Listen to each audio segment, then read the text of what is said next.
Hey fellas, got a quick tip for you today. We're going to talk about evasive maneuvers. There's a lot of things you don't have a whole lot of control of in this game. RNG, dispersion, the plus or minus stuff for penetration, damage, all that good stuff.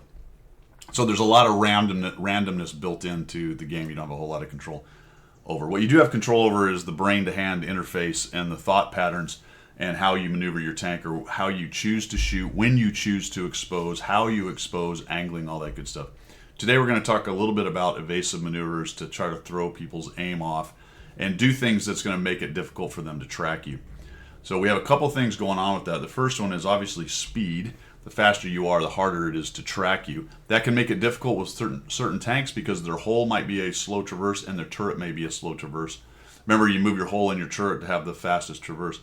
Also realize, based on the old geometry thing, the closer you are to the other tank, the higher the relative speed to him based on your speed. Which is to say, if I have a line of sight and I'm 500 meters out and I'm doing 50 kilometers an hour, well, that's probably pretty easy to track. But if the guy's closer and he's doing 50, that's going to be a much higher line of sight across your nose. So the distance matters. So what I'm going to do here is try to spoil the shot on this TVP VTU.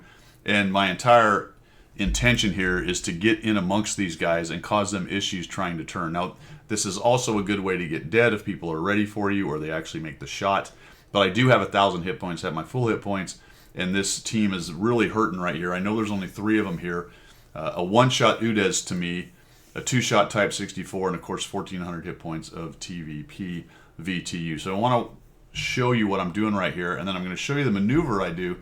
There's lots of different options, but this one I find is pretty good.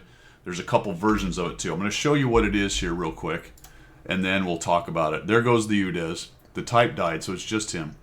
We'll shoot him. We'll auto-aim. All right, so notice I'm coming in. Watch his turret track me. Little power slide. Boom, light him on fire, and the guy burns down and dies. All right, so couple things going on there. Obviously the speed, the drive-by. So you could just do a strafing run and go around the corner. That's going to make it difficult for him to keep his gun on. You will notice that his gun, obviously I can't do a whole lot about that. I could have actually been S-turning there. So that's one thing. That will slow down your approach a little bit.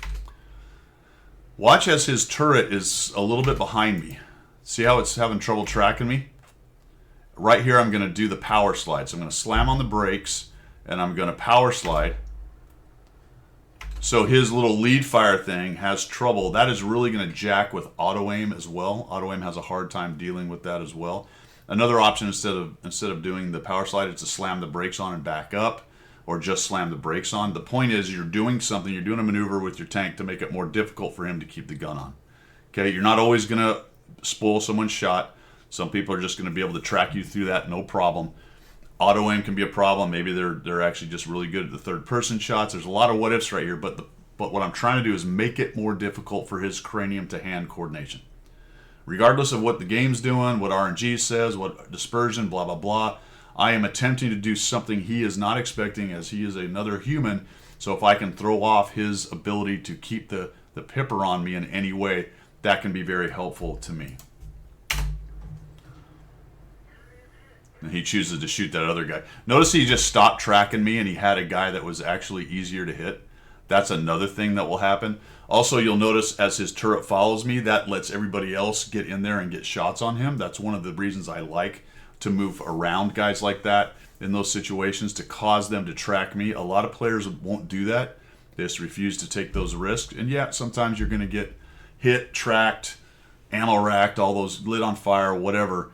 But if you want to break down a flank and get rid of somebody and stop allowing them to be, say, hold down, or to keep getting shots straight on guys and maybe they're in cover, then a move like this might be in order, and then realize you're also trying to make it really difficult for them to hit you. That's all I've got for today. Let me know what you think. See ya.